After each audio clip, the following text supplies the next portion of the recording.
Hello, everyone. I don't know if there's much of an everyone there, but leave a comment. Let me know if you are around.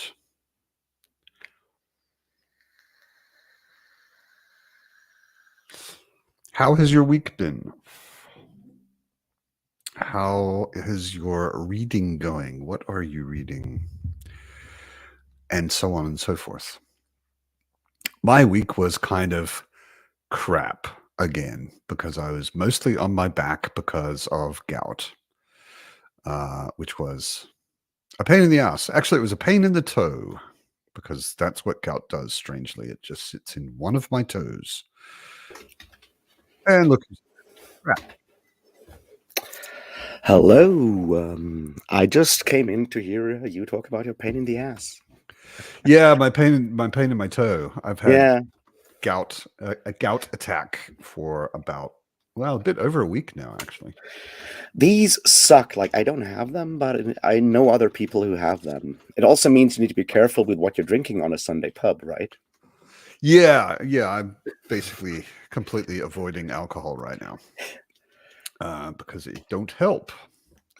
That's what I heard, which is why all of medieval and early modern England was constantly gout-ridden because everyone was constantly drinking.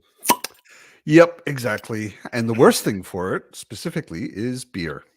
So, yeah. I know.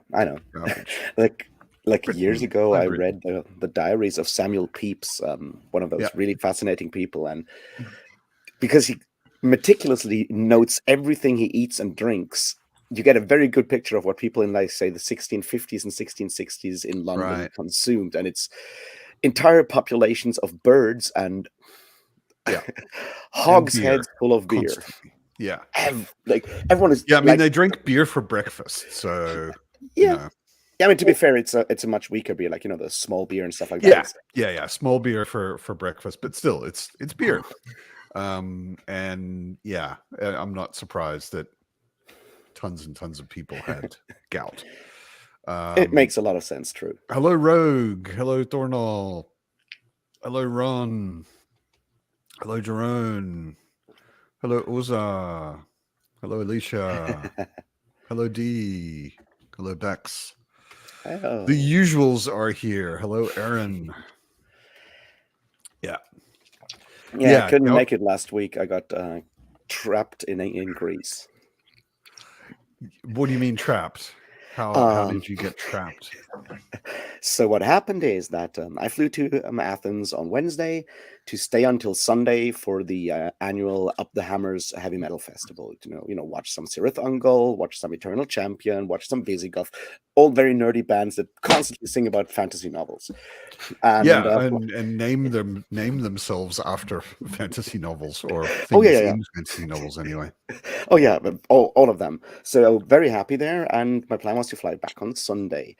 However, another friend who runs a record label and record store in Athens was organizing like a sort of after show concert on Sunday. And he didn't tell us about it in advance because he's not the best at communicating stuff sometimes. He's even more chaotic than me, and that's saying a lot. So on Thursday, a good friend of mine and I walk into his store, just, the usual, hang out with him, have a couple beers and talk about metal stuff. And we're like, hey, why didn't you tell us about that show? We could have booked our flights differently. And he's like, yeah, sorry, communications or planning, well, a bit of a mess. And I'm like, okay, well, that's that. Never mind. And we just hang out. And after a while, he's so what are you guys doing on Monday and Tuesday? And I'm like, nothing until Wednesday. I have to be back in Marburg on Wednesday for a concert that we're organizing here. And then after a while, he's like, all right, I just booked you a flight for Tuesday and I talked to my friend and you can stay on his couch. You can stay for the concert. Okay. And the moral of that story is don't ever give your data to other people, because he already had all my address stuff because we've, worked together in the past. So he could just do that without asking me anything else. Shit. So we have a special event. We have the first ever appearance of the man who named my sword, Trevor. Oh shit! Hello there. Wow. Hey. Welcome, a bigger Trevor. event than it really is. Yeah, thank you. Good to join.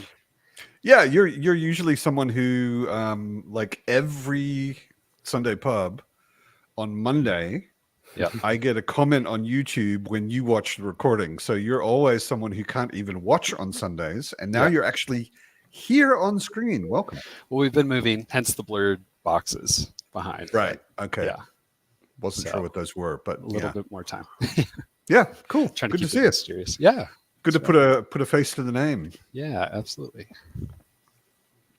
So, how has everybody's week been? Other than Raf, we've heard of Raf's adventures in Athens. Well, I came back on Tuesday and then stayed in Apple for like 2 more concerts. And Cool. Busy. like 8 metal shows in 13 days is what I'm saying. Wow. That is quite a lot of metal. Which may explain why my voice is so deep today. Exactly. And why you have a wound on your nose. Did you headbutt yeah. someone or? Yeah, I was going to ask about that. Yeah, I mean, I ran into a tree in Athens. Oh, ouch. Yeah, trees suck. They prevent you from seeing the forest. You can run into them. Hashtag Saruman did nothing wrong. They don't get out of your way. Yeah. Yeah. Yeah. Hello, Joanna. Cool. Jerome has been suffering bronchitis. That sucks. You know, I actually talked to Josh on my podcast the other day. So nice. for his second Really? appearance. Yes. Oh. All right. Because What does his he have to first say? because of his first appearance was well, there was a lot of technical screw ups. So yeah, we got that together. He said a lot about John Steinbeck and Dennis Lehane and the fantasy he's been reading, Guy Gabriel Kay, fun stuff, It's one of the things I really like about Josh is, first of all, he's old like me, and secondly, that he's read in a lot of areas that I haven't read much.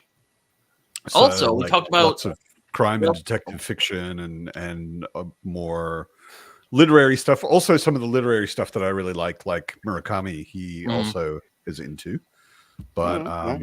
I like bumping into people that are like, yeah, I love fantasy, but I also read this, and it's just something that I know nothing about. So every time I talk to Josh, I come away with like, that sounds like a detective novel I should read, or something like that. Yeah. It's always fun. Yeah, I mean, sorry, Raf. No, it's all good. I did finally today actually spring that one Audible credit for the novel that I really, really wanted to read for like decades now, and it's finally exists in an unabridged audio version in German, which kind of made me cringe first, but then I realized that Umberto Eco writes in Italian, so who cares? I finally got Foucault's Pendulum, and I'm so excited. Oh, Nice. yeah, that would have, if someone had asked me like, what are novels that Raf has definitely read, I would have said Foucault's Pendulum probably first. I would have expected you to have been on top of that already. It's one of the few Echoes that I hadn't read before, but it was never available in an unabridged audio version in any language I could understand. Yeah. Instead, he's read Drist. Exactly. He's read all the Drizzt books, but he hasn't read Foucault's No, Pendulum. I have not read all of the Drizzt books. I read 1/3 of them. There's 39 of them Jesus. at the moment. Oh, fuck. Yeah, that's too many. I will not do Drizzt Part 2.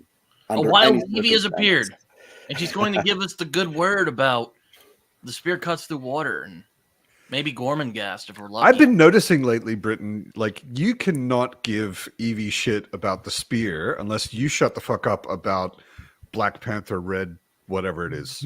Black leopard, Black red. leopard, red wolf. Leopard, red wolf. Yeah, black animal, red animal, whatever. Yeah. Because I was I just never bouncing ended around PBR. watching different things over the weekend. And I think I saw you in 4 different things in different places. And every single time, within 5 minutes, you mentioned black animal, red animal. So you can't Right give now, any shit about the I mean- spear. Well, they're very distinct colors. I kind of get it. Well, I mean, we all have our hyperfixation, and It's all right. I was being facetious anyway. We I love know. you. I don't have hyperfixations. Are you still Miss Gormenghast, Evie? What do you mean? Am I? Is Am I that still still- your personality? I mean, it was last week or a week I mean, before. yes. It's gonna be. I really just want to continue reading. I just want to read like the second book in the trilogy, which is called Gormenghast. Yeah. But I'm Yep. trying to get ahead of my TBR. Hi, Anita. Oh, I joined, and then Anita finally joins. Finally. Yeah, the first thing I realized I have to reread first is the Illuminatus trilogy by Robert Shea and Robert Wilson for an offline book club. And it's been like, I don't know, 2 years since I last read those books. And 2 years is far too long for that kind of book to remember every single fucking detail.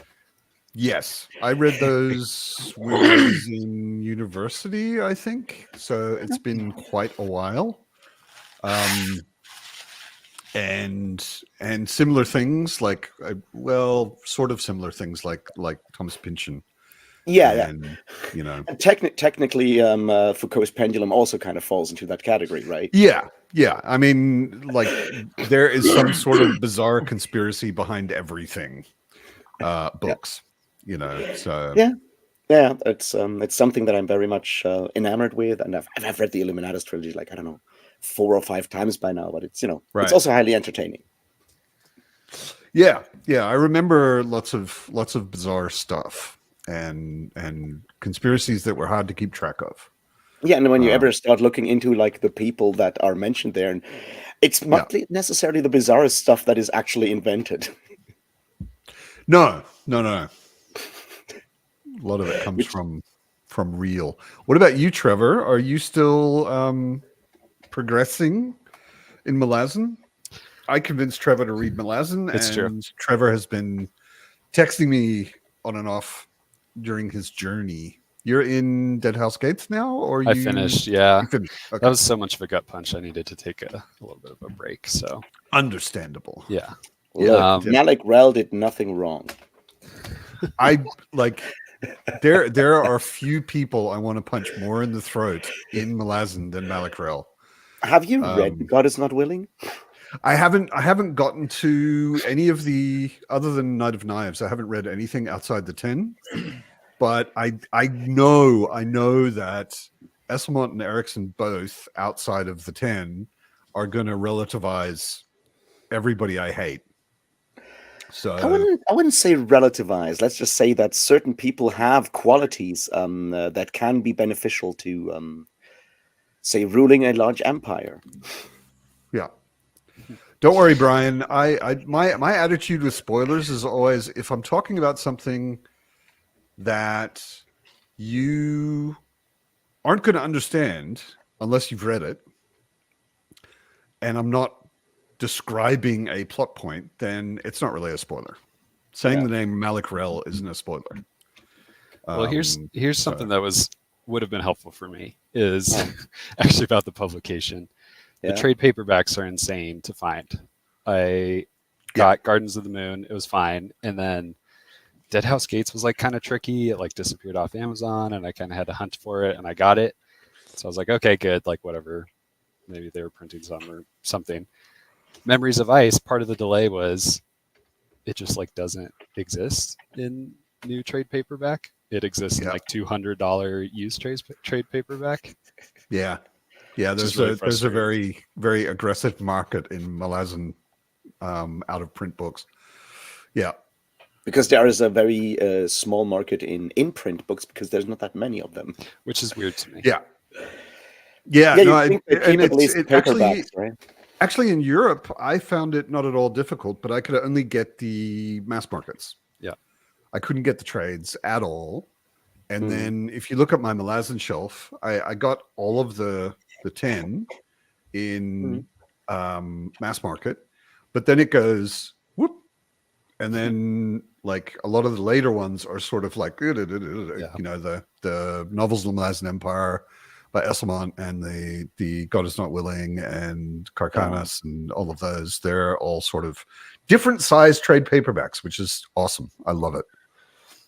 Yeah, I mean, if you're not sort of like a bookshelf aesthete, I guess it's much easier to deal with that. And of course, one of the benefits of like the audiobooks is that they're just audiobooks. Yeah. You don't being blind, you don't have anything to line up on your shelf, which is, I No, guess, one of the advantages of being blind. One of the few you advantages. you of being should blind. see my role playing game shelves. They are a mess. They're also like Oh, two entire shelves, not like just like shelves like full on shelves with just like stuff stacked in all kinds of ways. speaking of role playing games, I just got this, which Raf can't see. Eat the Reich. It's Is it about killing Nazis? Because I would play it- that. I it assume is. it's a pun about It's both the Eat the Rich, Eat the which would be Rich. Reich in German. Yeah. So there's a fun Yeah. joke there.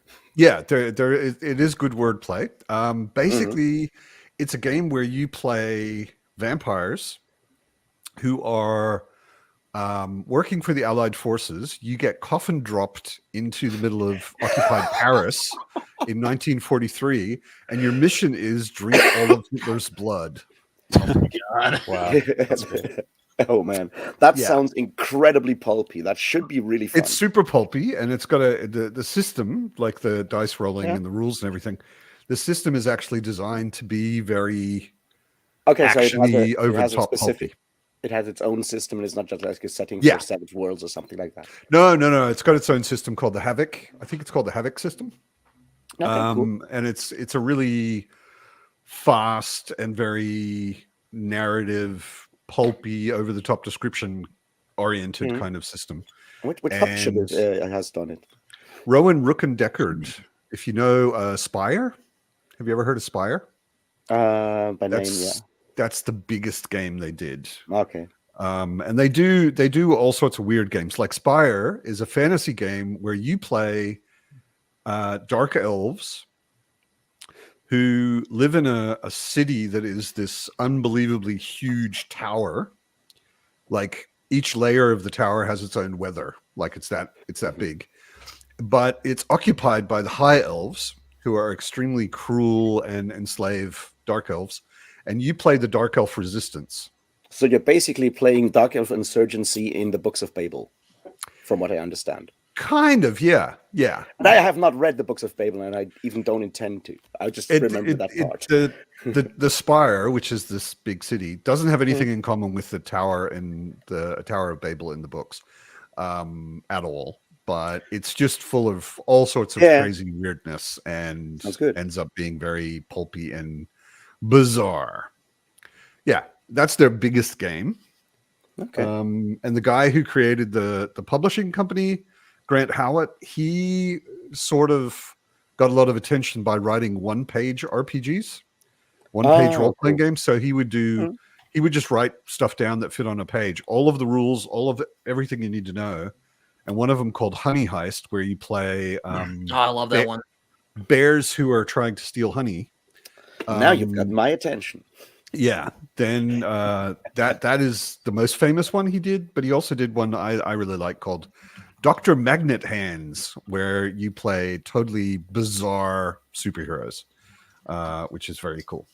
Anyway, most people here are probably not that interested in role-playing games. So yeah, I like role-playing. I've seen people play Honey Heist. I've always wanted to play that game.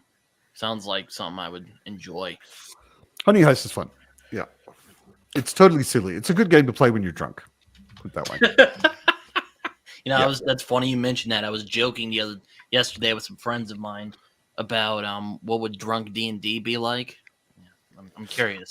I can tell you, I have many, many, many hours of experience of playing D&D drunk. I've tried to always sort of limit. I don't know why you wouldn't play D&D drunk.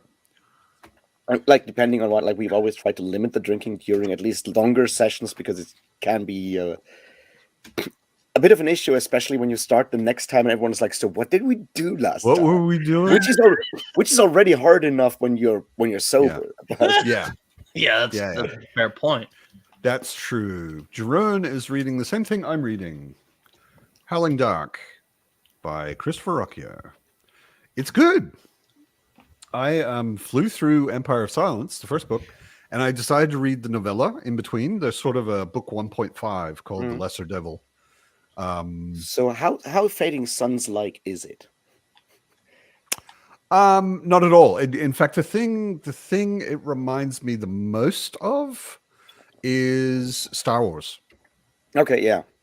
I mean, I wouldn't say it's derivative or anything, but it's a very diverse universe with lots of different kinds of people and all sorts of aliens, and there are more or less lightsabers and that kind of stuff.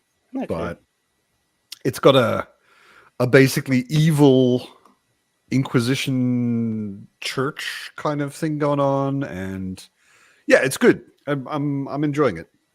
I've always wanted to read like a book where the Inquisition's actually the good guys. Like not necessarily because I believe the Inquisition are the good guys in any historical sense, but there's this tendency that we often have to see the Inquisition as the bad guys, and I feel that for a lot of people in a medieval church setting, the Inquisition is not the bad guys, right? They don't think of themselves as the bad guys, and it would be interesting to have that sort of actually be sort of like less, because most fantasy books, that are usually cartoonishly evil villains or maybe sinister evil villains, but they're definitely evil, and like it would be interesting to kind of tackle that a bit. I don't know, more nuanced, I guess, or just differently. Yeah. I mean, the interesting thing in this is the main character, Hadrian, and this isn't a spoiler. The main character, he leaves his culture and his upbringing and his indoctrination, and throughout the books, he's kind of constantly realizing how ignorant he is and how indoctrinated he is, and how much he's been programmed to think certain things about certain kinds of people and that kind of thing, which is pretty interesting. So he's Severian with a modicum of self-reflection. Yeah. I mean, there are definitely. I mean, Rocchio has said this. Yeah, I know. He's quite a fan of Book of the New Sun, and there is influence. Like there was one particular scene not too long ago in this book where I was like, "Oh, I see what you're doing. Okay, yeah, this is very much an homage or a reflection of a particular scene in Book of the New Sun."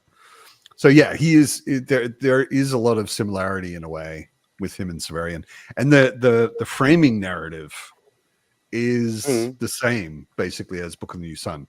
Hadrian is writing from the future, where he's become something, and he's writing backwards to tell the story from more or less his childhood up until he becomes what he becomes. So he's constantly, like, throughout the story, he's also constantly spoiling things. He'll tell you about a thing that's going to happen that hasn't happened in the story yet. Yeah, that's like one of those typical like Gene Wolfe things as well. It's like, oh, and I forgot to mention, but this will also happen. It's like, by the way, this is coming up, but we haven't gotten there yet. Did you know that he killed a star? I mean, so did the guy who shot John Lennon. So what? He tells you that in the first paragraph of the series. Yeah, like he already basically spoils that as pretty much the first thing in the entire series. So, how much is Rocchio playing with like the reliability of the narrator? It doesn't strike me as much as it did with Severian. Yeah, like in Book of the New Sun, I just didn't believe Severian most of the time. I'm like, dude, like your memory's not perfect. Shut up.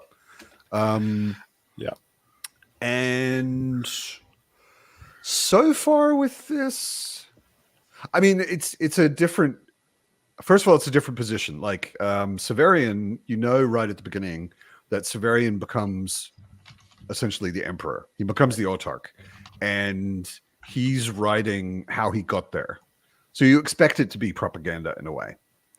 Whereas Hadrian, there's a lot of people who read Book of the New Sun and are utterly surprised by Severian becoming the autarch, even though he tells the whole thing like 10 times throughout the story. It's like, and I'm sitting in my palace. It's like, where do you think he got his palace? He also tells you in the first chapter. I know. He like straight up says he is the autarch, you know. I know, but I mean, I think it's that's like it's hard to miss. But anyway, but that's like the genius of Gene Wolfe is that he's very good at sort of misdirecting the reader's attention. He puts something on the page and then tells you something else that makes you sort of completely gloss over the thing that actually is just written there. Yeah, the difference between Severian and Hadrian is Hadrian, and again, this is like he tells you this right at the beginning. He has done something horrible. He's killed billions of people. He's, I think, in exile and imprisoned. Like he's not the emperor, you know. So there's maybe, I mean, you could still second guess him and think, okay, well, this is propaganda. He's There's an agenda. Well, he's trying to excuse himself in some way, maybe, or something like that. But so far, like Brian said it as well, it seems like he's not misleading us, you know, and he's not making weird mistakes in his narration like Severian does. Yeah, like when Severian's like, "Oh, I forgot. Like I remembered everything except for what I forgot to tell you." Yeah. That's like the constant like contradictions. Like I have perfect recall. I know everything. I cannot switch my mind off. But this thing I have no memory of, and this thing I kind of got wrong. And this was like everything I've remembered. All of the things I don't want to tell you, I'm not going to tell you. Yeah, and well, and I mean, there's also detail things with Severian, like there's a bit where he says, I was here with these two guys. Yeah. And then later he mentions the same event again, but names different people. Yeah. It's like, so which one is your perfect memory recalling? Because they're not the same description, you know? Yeah, but that's like a general Gene Wolfe thing. Like he does the same thing in Wizard and Knight, and he does a similar thing in stuff like The Land Across. It's just like, oh God. You know how like Gene Wolfe has usually, like, at least in his larger novels, he has a first-person narrator, and that first-person narrator is usually highly unreliable and jumps around in time and tells you stuff out of order. And yeah, that's Gene Wolfe's MO. Yeah, Brian says he's very good at it. Most similar to Wolfe is he answers questions in a very low-key way, is just like in the middle of a random sentence, rather than in some sort of dramatic reveal. Yeah, he'll just throw in things which, if you're not paying attention, you can just gloss over and not get. Evie, have you finished Gardens of the Moon? I was just going to respond to Anita that she really just wants to get me in trouble. And that's not a very good friend. That's not a thing that a friend would do, Anita. No, I DNF'd it. I can't. You DNF'd it. I still need to read. Man. At some point. See, and that's why I'm reluctant to tell anyone to read Guarded and Malazan. I'm like, I like it. Try it out, but I will not pressure anyone into reading it. So that's part of the problem. So one, it's technically a reread. So I DNF. Sure, Anita. Yeah, it's an innocent question. Wink, wink. Did you DNF it the first time? No, I finished it the first time. So you finished it the first time, you reread it and DNF'd it. Yeah. So what the fuck? I did it on audio, mostly immersion reading the first time. I remembered nothing. I was like, you know what? I had this agreement with Kev that I would read the first 3 books of Malazan for him, and so I was like, okay, I'm gonna read it with my eyeballs so I can remember. And the things that I like about it, I like about it. I don't love it. I don't love those things, but I'm like, this is good.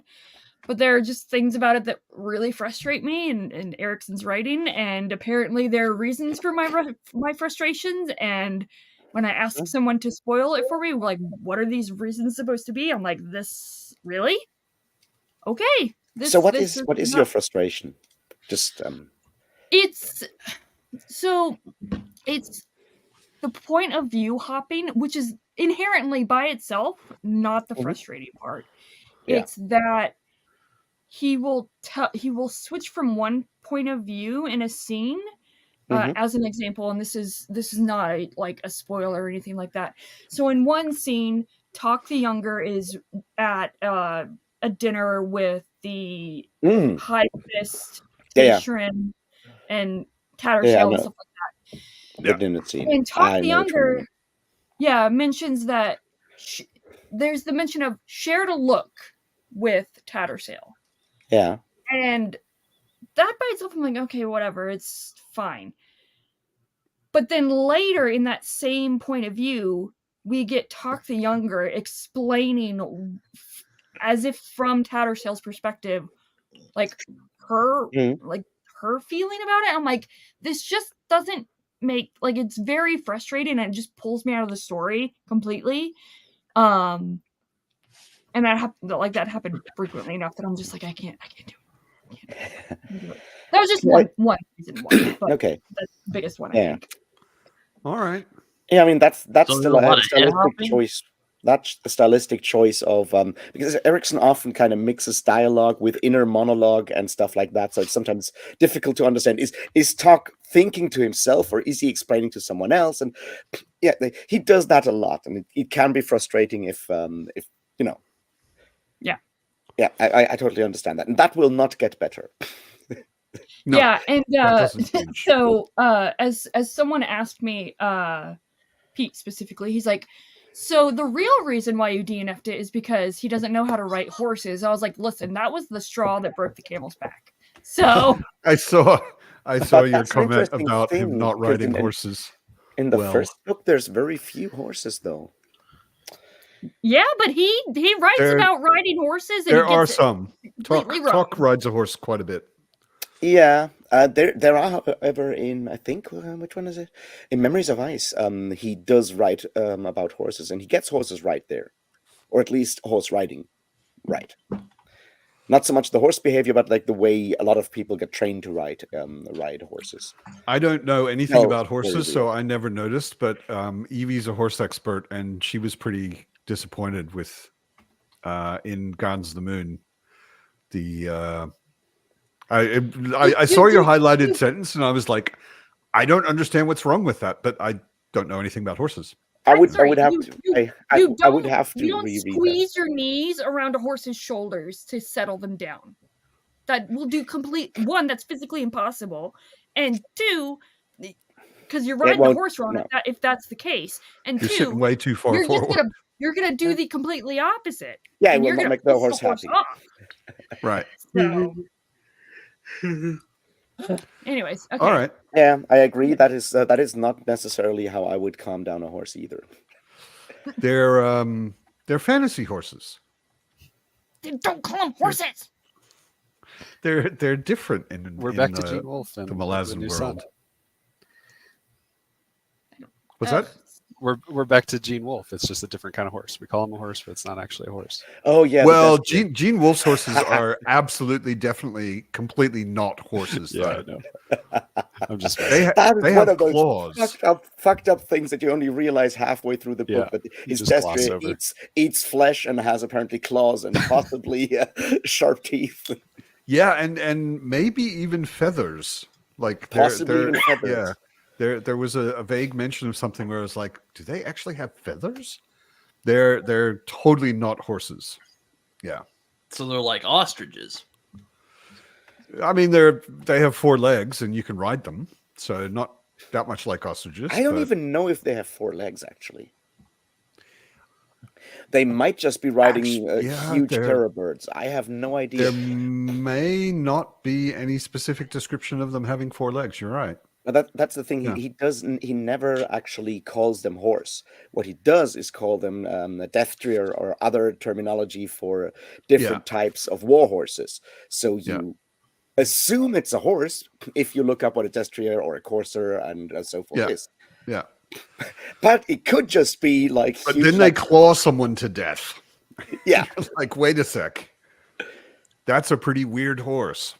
Yeah. Anita, yes, horses have shoulders. You just don't necessarily notice them because there's a lot of horse around the shoulder. Yeah, there is, as Jerome says, one of the covers, I forget which one it is, but one of the covers has a horse with claws. Yeah. But Covers are not always super perfect, accurate representations of what's in the book. It depends on how involved the author was in the cover. Yeah. But actually, I think I remember reading. I forget the artist's name for those covers. The old covers were done by a guy named David something, and I remember reading an interview with him, where he did actually have contact with Wolf. Okay. And he did line up a lot of the things he was doing in the covers. He lined them up with, made sure that they were good by checking with Wolf, I believe. Yeah. But then the question: Anyway, would Gene Wolfe tell his artist whether the horse has 4 legs or not? that is also that is also a question. He might actively mislead everyone by making sure a cover was created that wasn't what he had in mind. Who knows? He's a tricky man, or was a tricky man. I wanted to do sprints tonight. So why don't we created the machine that created the Pringle? He was an engineer who worked on the machine who created the Pringle. Yeah. He did not single-handedly invent it, though. He did not single-handedly invent Pringles. He didn't invent Pringles at all, but he helped build the machine or design the machine that then was the Pringle creator. And he had a cool mustache. Mr. Pringle with the mustache is not Gene Wolfe either. They just look very similar. They do look pretty similar, but those are two myths that always hover around Gene Wolfe. That in an alternative universe, he would just like sit there with like this hand Pringles stamper and just like stamp Pringles by hand. Exactly. He was sitting in a artisan workshop with a Pringle stamper for artisanally stamped Pringles. Yep, that's why his face is on the can. Yeah. Yes. I wanted to do sprints tonight. So I think Trevor wanted to do show and tell real quick. Oh, I was trying to look up who the author or who the artist was for. Oh, never mind. Okay, book, but thank you. Forget what I said. No. Yeah, I wish I could remember his name. I did look him up at one point because I was talking about the covers in one of my videos. If you go back and watch one of my videos, I think I mentioned the author's name, but I can't remember who it was. David something. I'm pretty sure it was David something. I don't remember. Anyway, why don't we sprint until 10 past? I got to get back to things, so enjoy the sprint. Thanks for having me. Okay, yeah. Thanks for dropping by, Trevor. Good to see you in the flesh for the first time. Yeah. Take care. See you, man. All right.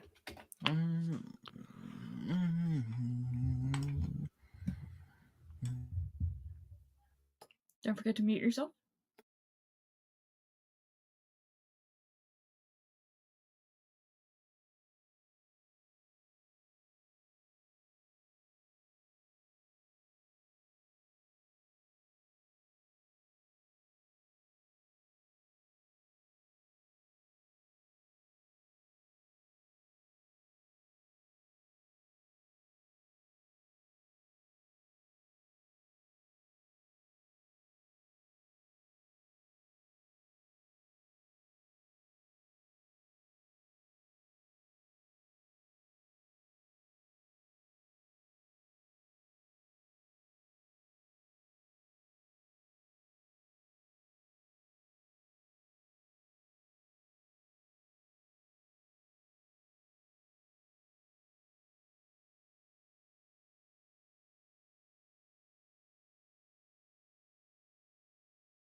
Hello. That was very soothing, Matt. Well, in the past, people have told me that I shocked and surprised them after a sprint because they were so focused, and all of a sudden, boom, my voice came out of their headphones or speakers or whatever. So I try and make it softer, just to wake people up. Never gets old, Ref. Yeah, it's refreshing. It's one of the it's the main reason why I stick with these beers. Even when my small store doesn't have them, I go down into town to buy these beers because they have sort of become part of the brand, and it's like I feel I can't not do that anymore. And there is something very satisfying about that plop as well. There is that plus, and this is you can just close them up again, which is helpful if you tend to, gesture a lot and maybe throw them over so you don't spill beer. They also don't get stale that easily. Yeah. These are superior bottle caps. Absolutely. And if you brew your own beer, they're very useful. Yeah, you can reuse them. Exactly. I had a friend who brewed beer quite a lot, and he was always like, if you have any of those, please.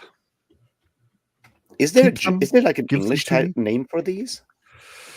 I don't know it if there is. I don't know it if there is. Yeah, Ron found the artist of the Book of the New Sun covers, just to call him out, Don Mates, and he is Jenny Wirtz's husband, which I actually didn't know. Interesting. So he's the artist who painted the original Book of the New Sun covers. And thus we have even learned something for today. Exactly. Now we can all go to bed. Educational tasks fulfilled. Bam, bam, bam. Yeah. I was reading Sharp's Tiger. What did you read? Howling Dark, Matt? Yeah, it's an interesting bit of the book.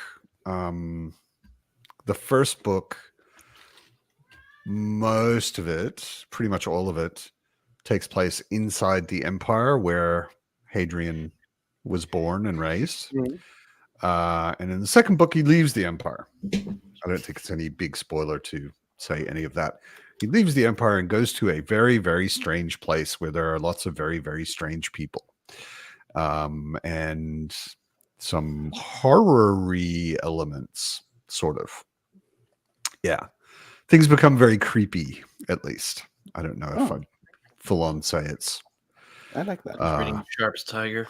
Horror. Cool. Which, if you're curious on where Joe Abercrombie got much of his style from, Bernard Cornwell is a good place to look. I have views on Bernard Cornwell, but I will say this: few people have written more shield walls in their life. So he's very competent at writing a shield wall. What don't Brian, you have opinions on, Raph?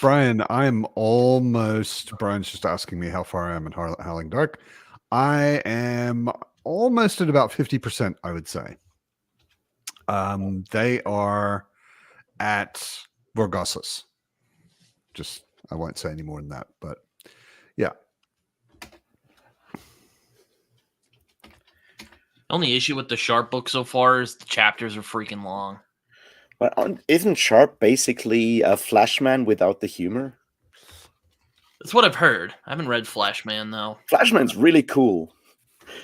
In general, I love George MacDonald Fraser. He's a really cool writer, has a very good sense of humor and a very good sense of history.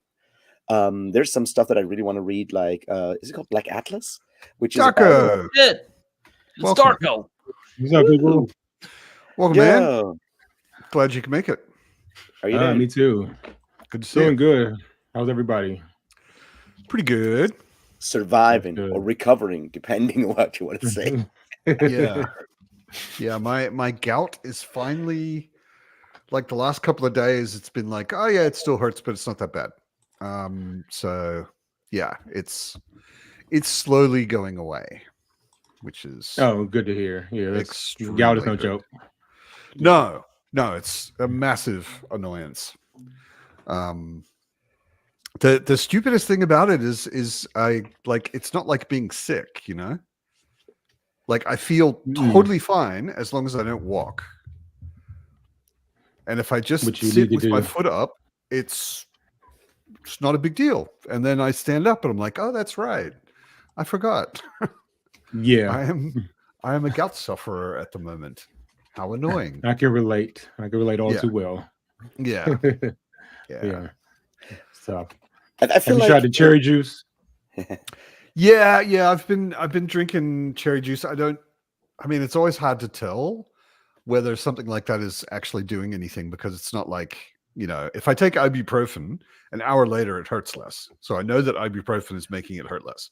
But if I drink cherry juice, maybe the next day it's a bit better, but maybe it would have been anyway because it doesn't last forever. You know, I don't have any clear way to measure if the cherry juice is actually doing anything. But I did read up on some stuff, and there were some studies done not too long ago on cherry stuff in general. But what they were doing was cherry extract, so like a really sort of concentrated something extracted from cherries, and I got some cherry extract capsules basically that you take every day. They're more prophylactic than treating acute symptoms, but we'll try those for a while and see, you know, maybe it keeps it from coming back too often or whatever. I think if you have gout, one thing that should happen is that your healthcare should actually pay for you to have one of those 17th century wigs so you can walk around and or stumble and hobble around, at least feel like a proper gentleman for a while. Yes, exactly. It won't Daniel, help, but at least you'll look cool.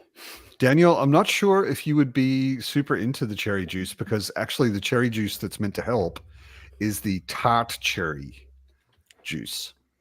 And it's really sour.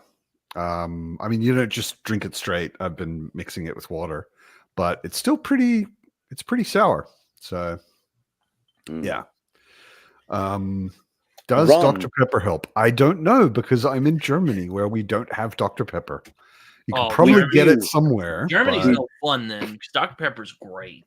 We do have Dr. Pepper. At least we have like one Reva supermarket here in Marburg that definitely carries Dr. Pepper. Really? Yes. Okay. I mean, I'm in Berlin, so I'm sure I could find a place to get it if I really want to. But my supermarket, which is also a Lever, doesn't have it. Well, it kind of depends on the local market. And Ron, you're right. Bernard Cornwell doesn't know how actual shield worlds work, but he's good at writing the ones that he's writing because he's done so many fucking times by now. But to go back, Flashman is really funny it's really fun because the historical details are correct. It's also a first-person narrator, probably not the most reliable one either, and he's a massive dick. Also racist and sexist to the nines. I pretty much absolutely assume that any first-person narrator is not reliable.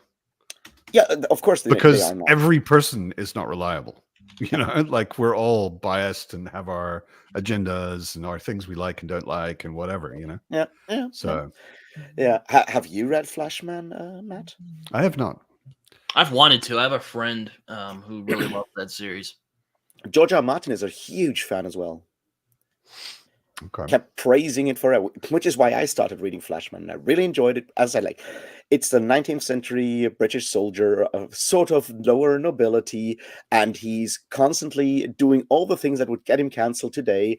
No, he's a massive asshole, right? He's throwing everyone under the bus to climb the ranks of nobility. He's constantly fucking around with every woman that comes across his way. At least inching very close to violating consent all the time. He's racist as fuck. He's a terrible person. Right. That's kind of the point. So basically, if Hakes was the narrator, I hear you. It's unfortunately a very realistic depiction of a 19th century officer, a British officer, I suspect, which is kind of the point. But there's another like MacDonald Fraser that I really wanted to read, which is Black Atlas, which is about a freed slave that made it to England and then becomes one of the early successful prize boxers in England, and like the dynamics between him interacting and becoming sort of a star, but still needing sort of to get entrance to higher society, still sort of encountering all the racism that is in there. So it's a very serious book. And knowing how good Fraser can be at actually depicting society, that sounds like something I might enjoy. Hi, Mike. Good to see you all the way from Greece. Where I was last week. I got Exactly. chased by the riot cops in Exarchia. Cool. Wow. That's an experience. Yeah, Can you get that on a t-shirt? No, you don't. And you don't want to tangle with those fuckers. They're like No. serious. They're serious trouble. They're like motorcycle cop with riot shields, batons, and flash grenades and everything. If you're a riot cop in Exarchia, you've had a lot of practice. I mean, if you get flashbang, that's pretty hardcore. No, we didn't get flashbang. They just like, so the thing is, because the current government of Greece is not exactly progressive, to put it mildly. And they reinstituted this very specific motorcycle cop unit that was disbanded under the previous government for all the things that you might suspect from that kind of police unit, which is excessive violence, contacts to organized crime, all this good stuff. So they reinstated them and just have always like 5, 6, 7 people just standing there looking mean to scare the people, so they can finally start building that metro station in Exarchia and gentrify the hell out of the place, because of course we don't want, alternative life forms in or life culture in Athens. So we just like stood around there, and then a friend just walked over because we were maybe somewhat inebriated, and said the magic words that you should always say to cops in Greece, which is "Batsi Gorunia," and then they got kind of mad. Which That means means fuck the police. No, it means cops are pigs. Oh. And then they just they chased us, and then we hid in our hotel room, and they yelled at the hotel clerk, but because we know that guy, he was like, "Nah, I haven't seen them. I have no idea where they are. I don't know who you're talking about."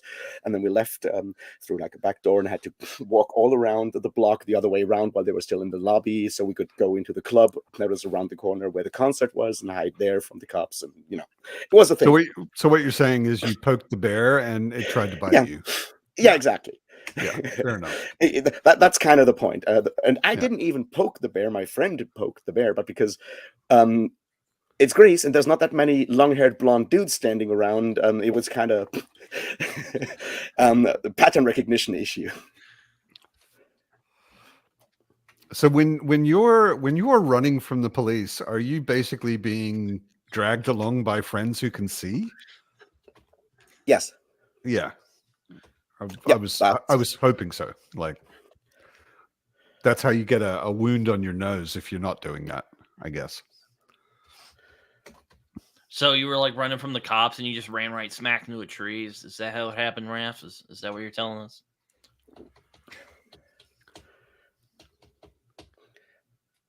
Yeah, it's Batsi Gorunia Dolofoni. I know the thing, Mike. Anyway, so that was part of my Athens experience. Other parts were also very fun, like a very late night 2 a.m. Rembetiko concert, which is something I highly recommend. It's the very sad, slow Greek folk music with like basically 3 70-year-old dudes playing bouzouki and singing slow, melancholic songs to that. Okay. Yeah, highly recommend that. It's very sad. Darko, this is the first time we've seen you on screen. What are you reading right now? Well, excuse me, I came on for Evie because I just started Spear Cuts Through Water like 15 minutes ago. You came on specifically to see Evie, and Evie pissed off before you came. Yeah, I mean, what kind of welcome is that? I would take that personally if I was you. I do. I'm hurt. I'm very hurt. Yeah. Evie, you out there? You hear this? She posted in the chat that she goes for food, and that's the moment when Darko appears. Yeah. You're stabbing Darko in the heart, Evie. I know. My first time on. It's like The Sopranos when Paulie's like, Unacceptable. I don't know how much I can take being stabbed in the heart. Evie says she's coming back. Oh, good. Yeah. So we'll see her shortly. Yeah, it's okay, so you just started the spear. Just started it. Already Okay. love it. Already. All right, cool. Yeah. Mm-hmm. Because that's the thing I say to people about that book is like, give it a little while because it's weirdly structured. The narration is kind of weird. The second person is kind of weird, and give it a I'm while. gonna so read you it all really right. sink into it. I'm not preaching at you. I know you don't read things that people like. Oh, It will geez, happen. second person. Oh, But it took me a little while. Like when I first started it, I was like, okay, this is very well written. I get that, but it's kind of weird the way it's written. You See, know, that's and something it that's took a little by the while way, It to is. get into it. the second person thing though, it's something I realized when I started rereading Illuminatus. Illuminatus is also second person. was it a Robert choose your own adventure book? The Shea, yeah, the Wilson Shea one. It starts with the narrator telling you that he is that they are a disembodied voice and yelling at the reader and asking the reader rhetorical questions and stuff like that. Wow. Okay, I don't remember that. It's been a really long time since I read. Then the narrator tells you that it's a squirrel jumping through Central Park, and then it is a dolphin named Howard floating through the ruins of Atlantis, singing a cynical song about sharks. And then I do remember that bit. And then it's a 60-year-old cop waking up next to his wife, who's 25. Does that disturb you? Which is part of, like, I'm just quoting right now. It's Right. What can I say? I love this book. It's very much the kind of thing I really enjoy from time to time. It's not, my everyday read, but man, Jerome is asking you, Raf, something I wanted to ask you. Have you finished Terra Ignota?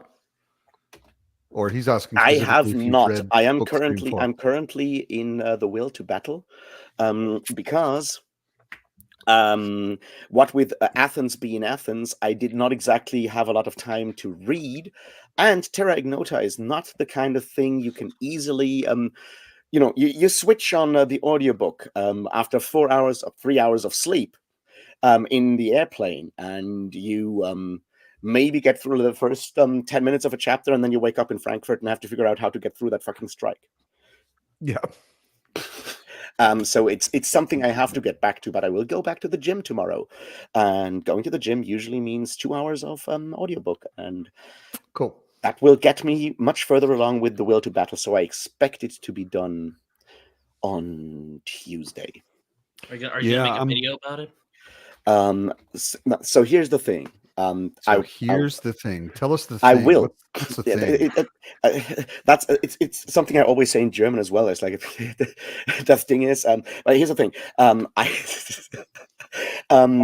I will finish the Will to Battle, and then I will read perhaps the Stars, and then when I've read the entire thing, the entire 4 books, then I will think about how to actually turn that into videos, because it's that kind of book. I can't.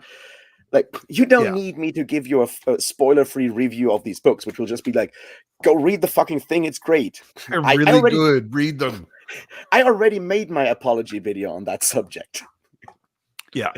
Yeah, you also made another video where you were angry about a video the other day. I saw. Yeah, I did that as well. Evie. Ayo. What did Bookborn ever do to you, Raph? What? What did Bookborn ever do to you, Raph? I have a shit opinion. It's very simple.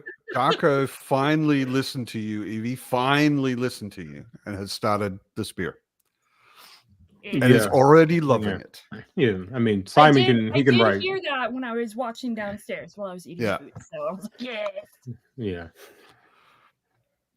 Yeah, I'll give you your $20 later for saying that, Darko. I know Thank you're you. No, appreciate that recommendation. You're ignoring Anitha? You might have to come on screen so you can yell at her in person, Anitha. It's true. She apparently messaged me on Discord, was like, where did you go from Sunday Pub? And I'm like, oh my God. Obviously, you didn't announce it, Matt, to say, "Hey, she left to go stuff her face." You No, did I look nice just today, Evie. I just assumed you had abandoned us. You've got Which is what we green deserve. dinosaurs all over, cartoon dinosaurs all over your shirt.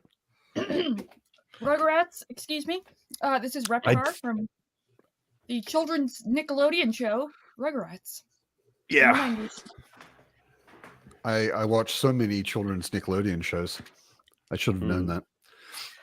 Have I told you about that wonderful bath thing that they sell at the store up here, which is like my childhood dream?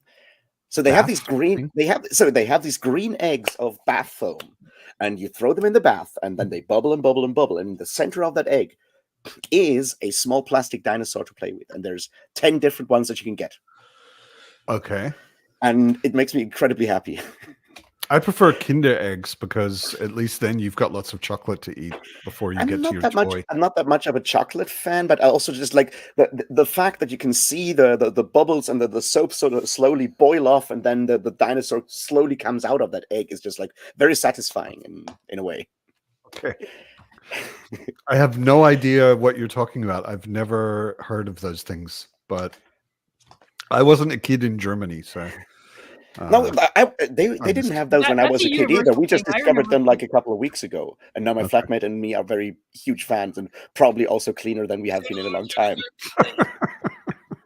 It's motivating you to take by the way, because I remember those from when I was a kid. He really wants an ankylosaurus, and we have several ceratopsians by now, but we still don't have the ankylosaurus. Just have to keep taking baths. Yeah, it's I know. The water bill is going through the roof, I'm telling you.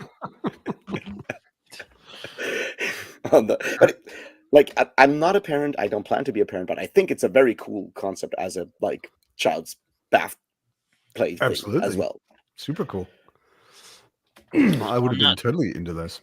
I'm not shocked that you don't have children, Raph, and you don't plan on it, because you seem like a guy who enjoys the finer things. Kinder eggs are illegal in the US, Daniel is saying, because it's free country. Really? That is illegal? Because they have small parts, or I mean, I can imagine like choking hazard and all of that, because a lot of those toys are like they're in pieces and you have to put them together, and the pieces are quite small. So yes, they definitely are incredibly swallowable. Yeah, no, they'd fit perfectly into a child's throat. Yeah. Huh. Okay. That's a pity. I love Kinder eggs. Kinder eggs are awesome. Tornal, no, I don't think they have them. They have it's like 10 different ones. They have like Triceratops and another like horny one, and then they have an Ankylosaurus and a Stegosaurus, and I think a T-Rex and something else. But it's a basic toy. They don't have like 200 different dinosaurs updating them every week because a new one gets discovered somewhere. So they do have Kinder eggs in the US, but the toy is separate. There's no fun in that. Like German Kinder eggs, it's a chocolate egg, and when you crack open the chocolate, there's a toy inside. Like they're hollow. America's weird. And there's a toy inside. Yeah, apparently they're called Kinder Joy eggs, according to Wikipedia, because Wikipedia is truthful and 100% accurate. No, they're in shells here as well. So you have the chocolate, and then you have the plastic egg, it used to be a very ghastly yellow most of the time, and in that egg is usually either it's like more like a little capsule. It's not even an egg-shaped thing inside. So you've got chocolate egg, which is hollow. You've got a little plastic capsule. You crack open the capsule, and the toy and the instructions for putting it together are in there. Okay, India also has Kinder Joys with the toy inside, though. Okay. Weird. America's strange. Indeed. That's one thing I can say for certain. I mean, we have two possibly senile old men running for president. That's been America since the day it was. At least George Washington and Thomas Jefferson and fucking John, at least they had some dignity. Well, okay, they did that's debatable, whatever. But There's You know. only one cool guy in there, and that's Thomas Paine. Yeah, no, Thomas Paine did not give a shit. That dude was Yeah. like, we're gonna kill all the fucking tyrants. We're gonna murder everybody. It's just, Wait, why is critical everyone saying support. parkour in the chat? I'm so confused. I also don't understand. I was just wondering that everyone's yelling parkour. Apparently, Brian Parkour! can do parkour. Parkour. I think we need to see that We do. in a video. There's your next video idea, Brian. I'm not going to watch any of your videos until you make a video of yourself parkouring. Also, make sure you have someone on standby for 911. Yeah. Because, yeah. Maybe do it live so we can all dial 911. Yeah. Great idea. I've always thought about just like recording a video while just like getting on a horse and riding through the forest and talking about something while just marauding through the forest on a horse. It's a good way to get another nose wound. No. The horse is good. The horse knows me. Horses know how to go around trees. Not necessarily. Well, they know how to go around. They're not trees. that aware of branches, though. Yeah, that's a very different story. Yeah. You need to sort of stay on the track. But like, so the one horse I currently get to ride is my mother's horse, and it's a Black Forest horse. They're like sort of like a heavy horse, but a smaller one that was used a lot for logging operations. So they drive them in the forest and they drag out the trees out of the forest. Back when you didn't have like huge machines to just slaughter entire forests. So when you still did you sent your orcs in there to cut down the trees, and then you had your horses to drag them back to Isengard. That kind of horse. Right. So it's a very forest savvy horse, is what I'm saying. I must work harder. I never would have put horse riding on your list of activities. Oh, I had like 7 years of horse riding lessons. Wow. Okay. It was For a hermit, Raph. What the hell? He was just saying he was in Greece. He's more well traveled than any one of us. Well, in Greece, I would not be a hermit. I would be a stylite. There you go.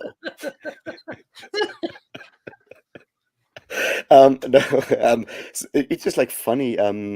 Because for like a long time I also did like competitive rowing, and years ago they had like this ad looking for extras for the TV show Vikings. They're like, we need long-haired, bearded, blonde guys that know how to ride, row, and swim. And I'm like, should I apply just for shits and giggles to see what happens if a blind guy shows up and goes like, hey, I can do all of these things.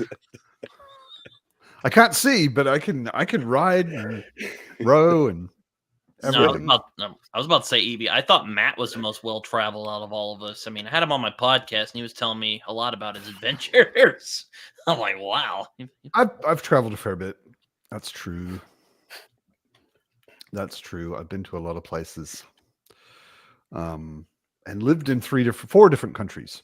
So, yeah. I'm a little tired of it, to be honest. Yeah. I did see a random Instagram like reel thing, whatever, and it's some British guy who's talking about like why Americans don't travel or aren't well traveled, and it's like you could drive 45 minutes and from Britain, and you could be in France or wherever, take the tube, whatever. Where in 45 minutes you could not even be like. You can only be in the next state. And I'm like, try driving 45 minutes and not even being in the next town over. Like, yeah. Oh, that's like another thing. Is like, you guys are well traveled. A lot of you are well traveled within the States, which is still an entire fucking continent. Let's not forget that. Just because a British dude gets to Tenerife once per year, or to the anywhere out there in the Mediterranean once per year, does not make them well traveled. Me having been to Greece, having been to Slovenia, Croatia, Serbia, Bosnia. I know I haven't been to sort of Bosnia yet. To Macedonia, northern Macedonia, Bulgaria, all over the Balkans and shit like that. Not that also doesn't make me well traveled, like in like a global sense in any way. Yeah. Like the one where I would like, yes, Israel and Iceland. That's like the ones where I would say that's an actual like travel. It doesn't really feel like if you live in Europe, it doesn't feel like travel. Yeah, If you're in Europe, if you're It's, traveling it's in Europe, literally vacation for you guys. like absolutely. I mean, I like the can biggest walk to the vacation next. spot for most of Germany Yeah. is Spain. You know, people go down to Spain because it's sunny and there are beaches and stuff. You know, it's like going to Florida or something if you live in the US. You know, it's not that big a Well, that's deal. like the thing is, like, I could probably walk to Belgium in like 3 days if I wanted to. It's not something I would choose to do, but I could. It's like 4 hours by train, is what I'm saying. Yeah, And that's most that's of that's a Europe local train. is really easy to reach if you live in Europe. You know, and Yes. it sounds exotic to an American, but it's like going from, I don't know, New York to Virginia or to Florida or something. You know. Yeah, but like It's- like me going to Belgium is like someone from New York going to Pennsylvania, basically. Yeah. I will say that dadgummit, this year I'm finally gonna get my passport. So I can finally go to frickin' Toronto. It's gonna happen. What you want to do in Toronto though? Anitha, if you're still here, not to see Anitha. Just to clarify, not to see Anitha. Oh, that's very specific. Definitely not Anita. You'll just like stand outside her room and very pointedly look past her window. Or I'll wear a John Cena shirt and be like, "You don't see me."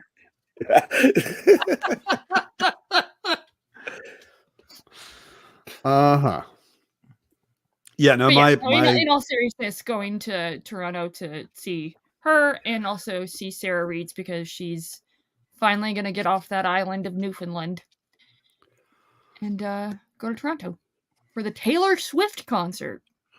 see you, I'm Jordan. not going for Ooh. Taylor Swift, just to clarify. I'm just Oh, my going to friend go see Joey that. would go. He does, Taylor Swift. Yeah, I've gotten to the point where, like, if you don't have to fly longer than 8 hours to get there, it doesn't feel like travel Yeah. to me. Hmm. Like Wow. 24-hour trips to go to Australia, which I used to do once a year, between Australia and Europe or Australia and America, different times in my life, or flying to America regularly, or I've done trips to Russia 4 times, or you know, that kind of stuff. So that's when it starts feeling like real travel.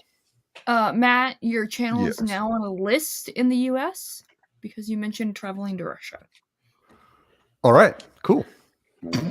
We can put that with the Why would you want to pe- travel to Russia? peace activism Oh, club I belonged to when I was a teenager, and the fact that my mother used to work in the CIA.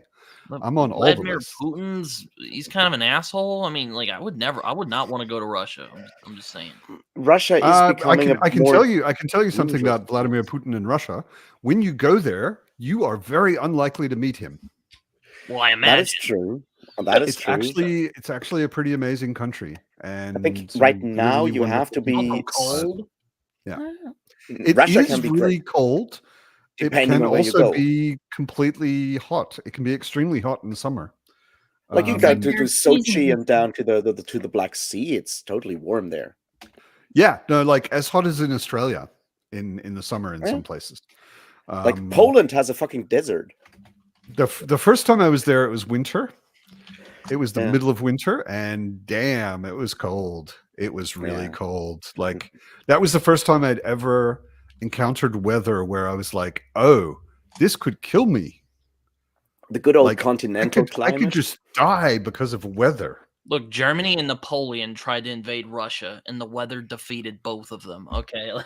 Yeah, no, it's like the To be weather fair, is we're really not the only serious. ones. Invading Russia and freezing to death is a popular Almost a occupation of a cliche. lot of people. Yeah, it's just, but like going to Russia is a good idea in general. I'm not quite sure. I guess our luck is that we're not important enough to become like a hostage for some sort of public thing if we are found with like a milligram of weed somewhere on our person or something like that. That's sort of like what I would be afraid of right now, in the same way that I would try to be hyper careful if I would go to, say, visit North Korea.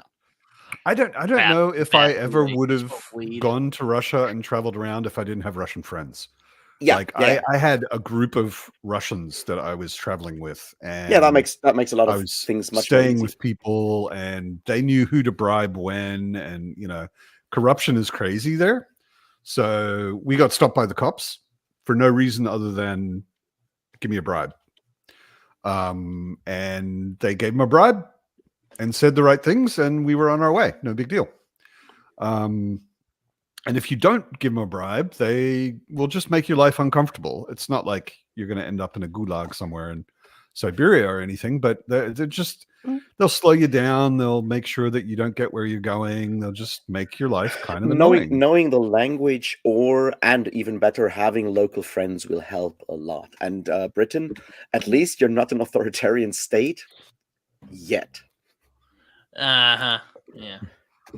Yeah. Exactly. That shit can go fast. Speaking as someone from Germany, that shit can go very fast indeed. Yeah, it'll surprise you. Shit happens. Yeah. Should we Going back have to Spear Cuts go Through Water, Darko, how far into it are you?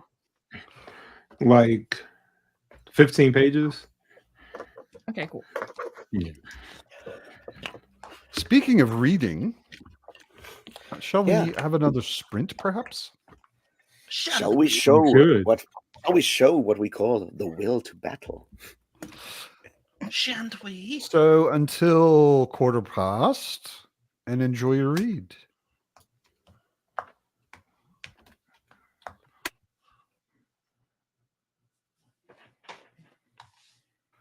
And don't forget to mute yourself.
You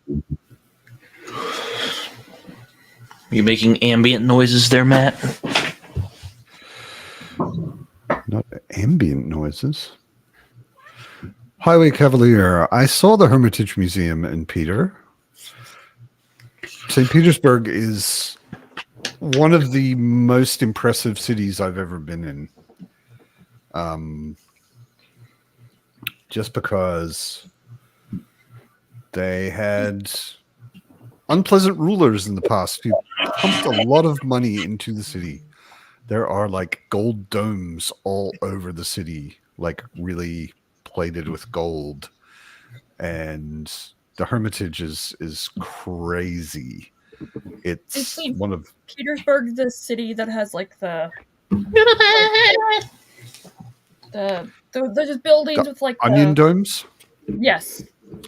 Onion domes are basically Russian Orthodox churches, and they're okay. they're everywhere. Yeah. Yeah.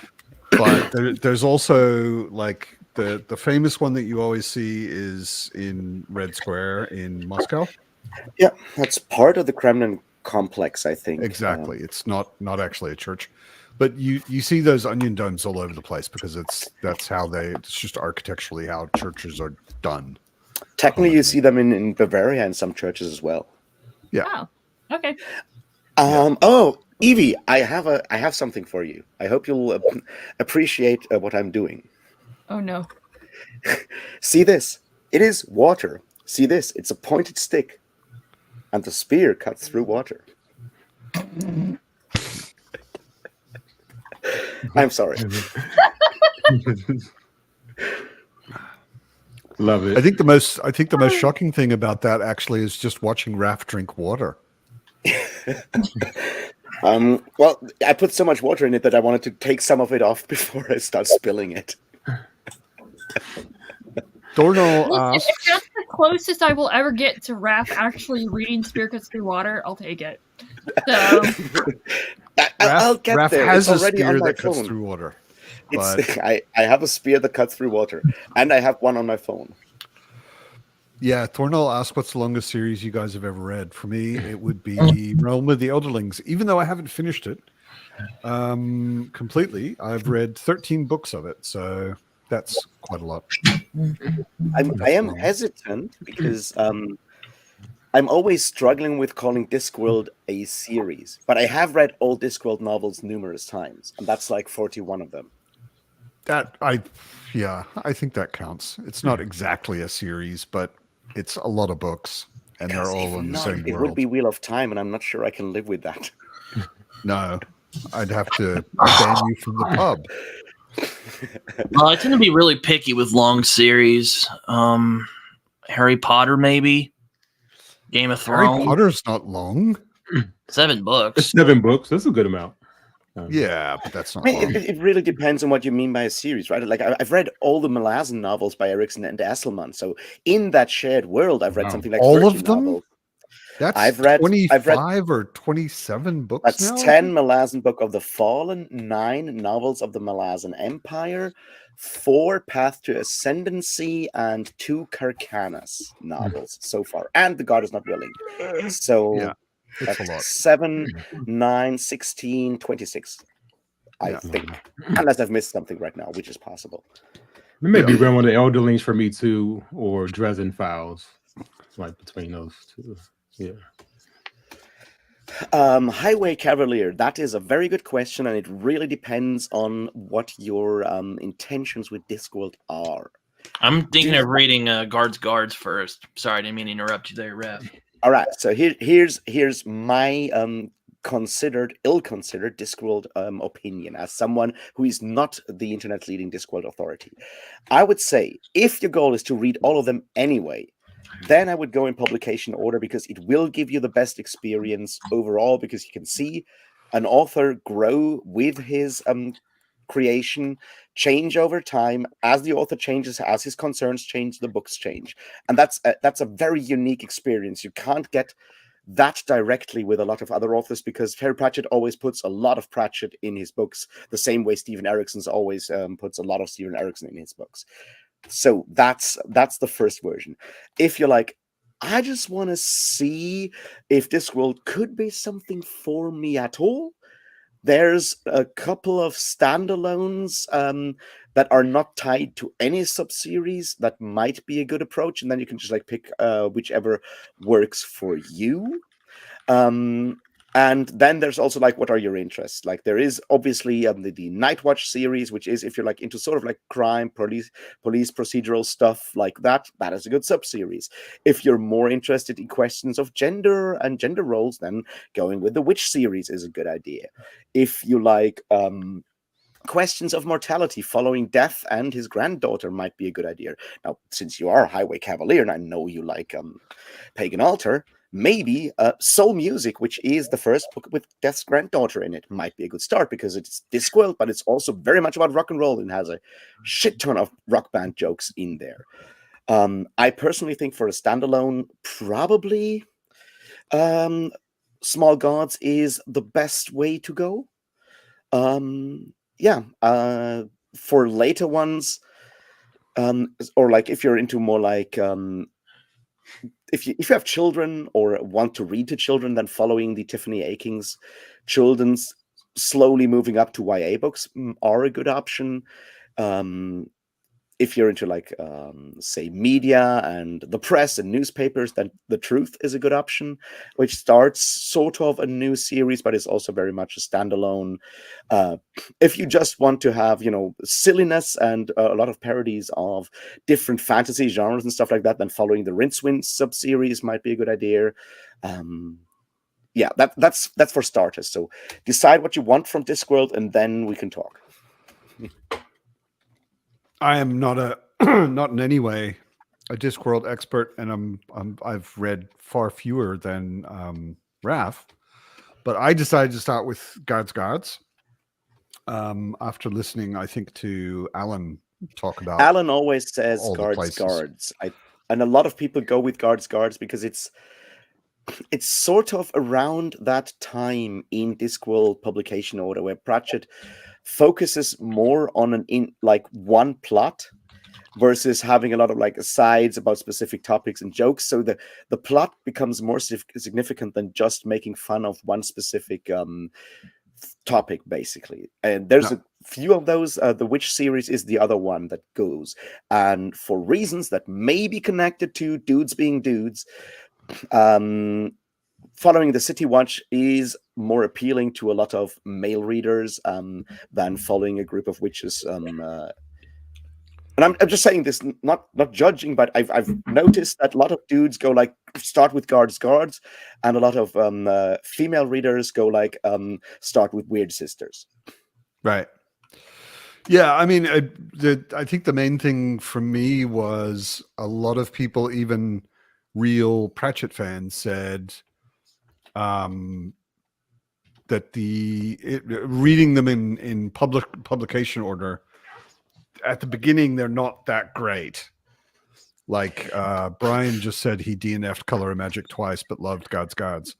That it really depends on what you're doing. A lot. His writing ability and readability of the stories and whatever develops over time. Yeah, I personally really think that Color of Magic and Light Fantastic are great books if you know the stuff that he's making fun of, because they're very much a parody of very specific parts of fantasy, of sometimes very specific fantasy characters. It's, for example, where you see Bravd the Hublander and the Weasel, and Matt knows who that is. But if you've never read Fritz Lieber and have never heard of Faffer and the Grey Mouser, you will not get that joke. Yeah, and there's a lot of these in the very early books, and especially Color of Magic is a fix-up of several novellas, so it does read very differently from later novels. I did read Color of Magic. That was technically my first Pratchett, and it was also when I was getting back into reading, 4 or 5 years ago, on a regular basis, let alone getting back into fantasy. I would actually like to reread it and then read Light Fantastic, because like Light Fantastic is the most sequel of a direct sequel to, like, yes, right? Yeah. It also has best Conan the Barbarian jokes ever because we get introduced to Conan the Barbarian for the first time. Yeah, I was trying to find him. Like, I considered restarting with Equal Rights, and of course I can't find my copy, but it's somewhere around here. Equal Rights is really cool. Hey guys, my dinner time. Thanks All right, for man. having me on. Yeah, thanks for coming All by. right. Thanks. See you next Good to see you. time. Bye, Well, See you, Darko. Darko. Bye. I will That's be like- messaging him to demand daily updates. Of course. Of I'll course. just send you a picture of me waving that knitting needle through a glass of water until I actually finish that. I'll get you a Nice. daily update as well. Yes. Yeah, I was No. actually just thinking about Discworld because I bought. It turned out my awesome friendly local bookshop had quite a lot of Otherland. Discworld, Otherland. Like the new like sort of leather bound or whatever they are. This like one hardcover edition they did. Yeah, they're hardcover, and they have a bookmark ribbon, and they have really nicely done covers. And they had a bunch of Discworld in that edition. Cool. And I grabbed the first 4, I think, of the City Watch. And I was actually thinking after I finish Howling Dark, I might slip in the next City Watch before I continue with Sun Eater. That would be Men at Arms if you have already read Guards. Yes. And Men at Arms is very fun. It's my current nighttime read, like all night, all year. Last year, the audiobook I put on for when I went to sleep was Guards, which is why I probably know it by heart now, almost. I was going to say, you've probably memorized the entire text. Not all of it, but a lot. And this year is Men at Arms. And the day before, I was slightly feverish because I caught a cold of, not wearing shirts after metal shows, which is something that is somewhat risky in, March. Anyway, Crap, you naughty boy, take your shirt off. Look, it's heavy metal. Shirts are taken off. It's a Everyone's display sweating. of toxic masculinity. What do you expect from me? I'm going to go back. Sorry. I was just See saying, you, bye. Nitha. Nitha's leaving. No. Oh, Brian is also reading Men at Arms next week. He says, "Well, maybe an impromptu buddy read," because I've also been thinking I'm in a bit of a quandary right now because I'm really liking Sun Eater, and I basically feel right now like I'm just gonna read Sun Eater until I've read all of them and nothing else. But there's so many other things that I want to get to. What were you going to say, Evie? Because we interrupted you like 3 times by now. No, I mean, technically, I interrupted you because I was just saying bye to Anitha, but you were saying after talking about toxic masculinity with taking your shirt off at our heavy metal show. I have hopefully by now deleted all the pictorial evidence of that. I know. That's something none of us need to see. Exactly. And I don't have to. But my point was, I was lying there and re-listening to Men at Arms, and I know this book by heart more or less, and I was thinking about like actually doing like a video series, going through that thing scene by scene, and looking like what Pratchett does, how he shifts focus, how he shifts perspective, how he structures the narrative, possibly looking at what to cut in a potential adaptation if you want to keep the core of the story, how to sort of put that stuff out there. And I'm like, I could do this with Men at Arms because I know exactly at this point I know which line does what and why and so forth. But I was also wondering, like, will that be interesting to more than like 2 people? Possibly. But will it interest you? That's the question. Like, will you take satisfaction in doing that? If yes, I can take satisfaction in a lot of things. I might lose interest incredibly quickly because I'm that kind of person. But it is certainly something I would find interest in. What I would have to do though, which it's sort of where the beyond satisfaction kind of thing comes in is it would take a bit more effort because I would have to get myself an ebook, look at specific quotes so I can sort of do something with the video where I can explain. We'll talk because Pratchett doesn't have a chapter, so we go from this line to this line and stuff like that to make clear where the separations are. It takes more preparation than me just like switching on my phone and yelling at it for like 10 minutes, 20 minutes usually, or like. Yeah, but it's also I find it's also seems really random to me what works when you do a video, like what gets a lot of views, what people seem to be interested in. Like I've done videos where I thought, hey, this is a current subject, it's popular, it's like if I do a video on it, it's going to be good for views, and it was pretty weak, Yeah, I was just like, because it would be like an ongoing series, right? It's still like a 300-page book. So it would take it. Yeah, and I was like, is that something that's interesting? Because on the one hand, it feels to me like it would be sort of, I don't want to call it educational because I'm not an educator, but I think people could take something out of that. Sure. Reading skill, and while I've never been trained in reading, I've done it a whole lot. Yeah. No, I think it could be interesting. For sure. I don't know why not. Yeah, a lot of it has to do with how many impressions the system gives you, and it's very unpredictable. Yeah, exactly. I really like my crazy performing video is is me going through my editions of Lord of the Rings.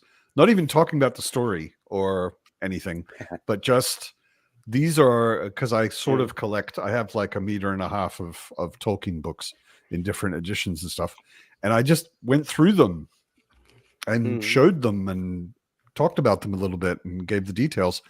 And that video has performed like 15 times better than the next best performing video. Yeah. The ones I put a lot of effort into, usually, like Brian says, also. Some I've put a lot of effort into, and they have very low view counts. And some of them just me going, "Wow, this is awesome."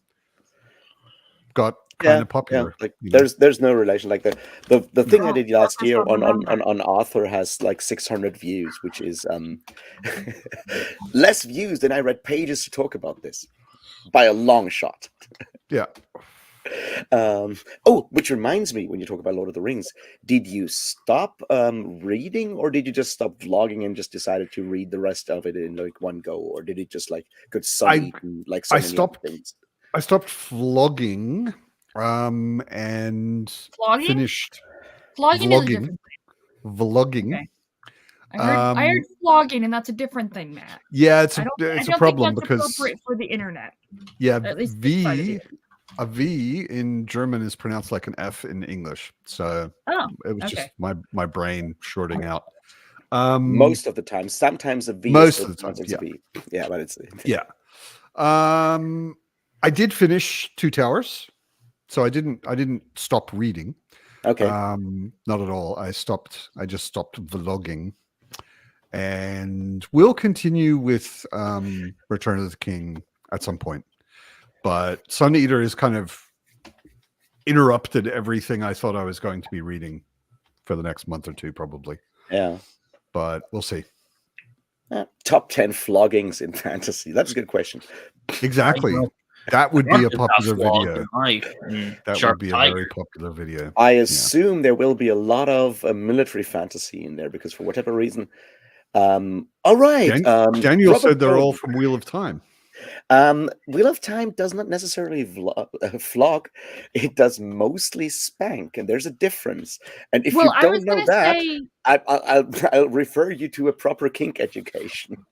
Well, I was gonna say if you wanted to broaden that, because you could include the Sword of Truth series, which is that the main series? Oh God! Whatever. Are you talking about the Terry Goodkind? We're talking about the 10 best floggings. So here are some that I have on the top of my mind. And also, like, I'm just to clarify, because Terry Goodkind doesn't consider himself a fantasy author, so oh my he God, really wouldn't be part of fantasy in fantasy, so Yeah. So, top of my head, best floggings. Wanker. There is a flogging, a very explicit flogging in Zuthal of the Dusk by Robert E. Howard. It's even depicted on one of the Weird Tales covers from the 1930s, where a Stygian woman flogs a Brythunian woman, I think. It's very bondagey for 1930s, is what I'm saying. And it won him the cover Sounds illustration, like which got him more money. nice. That's definitely one of them. There is a flogging in the first Black Company book. On the sides, True. when they are traveling, it must be in Raven. It's in the Raven chapter when they're riding past the tower, and someone from the ladies' corps comes up to them and is rude to the captain, and then I think Elmo or the lieutenant gets to flog those people to show everyone who's boss. That's right. I forgot about that. I'm somewhat worried by how detailed my knowledge of Black Company is at this point. There's a damn good flogging in Bloodstones, says Dan. Interesting. Yeah. That is true. It's also very early on. Bloodstone. My Tori's hope books, and intent. Bloodstones or something What? else? Tori's book. Yeah, Tori's book. Oh, okay. My hope and intent is to read Black Company enough times that I will also be able to be as well versed in bringing up scenes. Yeah. So. I've read it 5 times by now, I think, the entire series. I'm maybe somewhat obsessed with it. I would like to reread Joseph it. It's been a long Joseph time. reads books, I think is his name, or is his channel name. But he reads a lot of Glenn Cook, like not just Black Company, all of. He's currently reading the rest of his Glenn Cook stuff. Who? Which channel? Joseph reads books. Oh, okay. Interesting. I've read some of the Dread Empire books. I've read the Starfisher stuff. I've read a lot of the Gareth files, which have human-eating unicorns, which is really cool for a monster. Nice. Yeah. Brian, yes, I think a vlog of you reading Dead House Gates for the first time would be interesting. Mm-hmm. And I mean, generally, there's a pretty good audience out there for Malazan content. So, yeah, Definitely. exactly. Anything Malazan is going to appeal to all of us Malazan fans. So, If do it's it. my friend Jason saying he DNF'd it, that's still his biggest video on his channel. And he was wrong. Yeah, he's an idiot who is wrong, but he has a popular video. Yeah, it's fine. Like one of my most popular videos was me explaining why I think calling what Pat Rothfuss is doing a scam is missing the point. that was still bad, pretty timely. That was pretty timely at the time as well, because it was a big scandal. I mean, that's kind of why I made it, because it kind of kept popping up and people were talking about how it's a scam. It's like, no, he's not scamming. I've been in that situation. If you have all these mental health issues, sometimes you promise shit because you really feel you need to please people, and then you fuck up, and it just like is a huge mess. Even though you rationally know you can't do it, you still do it. It's fucked up, and it's still bad, but it's not a scam because a scam requires intention. Yeah, and I don't think the intention was ever there. Yeah. No, I also having some mental health issues. I heard about all of what was going on there, and I was like, it's really unfortunate, but I can absolutely 100% understand it. Like, I also understand everyone who's getting really, really. I mean, even if the motivation at the beginning wasn't just to please everyone, it was really something that he was very inspired by and motivated to do, and then you lose motivation to the point where you really can't do it. So, I've made promises that I completely failed to keep because I just like fell into this hole and suddenly nothing was possible. It happens. I wouldn't say it happens to the best of us, but it does happen. Thornall, I would say no. I mean, yes, reread Gardens of the Moon, but finish the series first. Well, I mean, on the flip side, Angela from Literature Science Line, she decided to restart the series after. She recently tried to read Reaper's Gale. I'm not sure if she finished it. No, she didn't. She decided to just restart the series. Well, That's one of those things. had she had a really long break? Though? Yes, Yeah. like half a year or something at least. It's Yeah, been like a very long time. that's pretty Uh, long. I mean, it sounds like, correct me if I'm wrong, Thornall, but it sounds like you just finished Memories of Ice. And if that's the case, I would just keep going. I would not start over now because you'll never finish the series. I would just keep going because the reread, I'm in the middle of a second read. And the value in the reread for me is mostly because I know the big things already, right? Which you don't yet. Not all of them anyway. And like having been through the whole thing and knowing where it's going and why it's going there and how magic works and all of these different big things, knowing all of that allows you to get deeper into other things in the reread. So I would keep going. That's the thing. Like, how far along with Black Company are you though, Evie? Have you finished it or So actually, I am through Bleak Seasons. that hoping to one? start I Season really Darkness. appreciate how he plays with like these different layers of narrative in that one. I mean, I've loved every, like, when I thought that he couldn't, like, I couldn't find a new favorite, like, Yeah. Black Company book. I read the next one and I'm like, man, this is so good. And he, like, for me, Glenn Cook is the best when it comes to character voice. Yeah. And Yeah. just dialogue between characters. Because Yeah. like I know it's Croker's perspective. I know it's Mergen's perspective. And then you have Croker giving Mergen and- shit for writing it wrong. It's so funny. True. Yeah, and then you get you get like just one-eyed freaking goblin. Like just the mention of Mergen mentioning one-eyed goblin in Bleak Seasons. I'm just like, I love those guys. They're so great.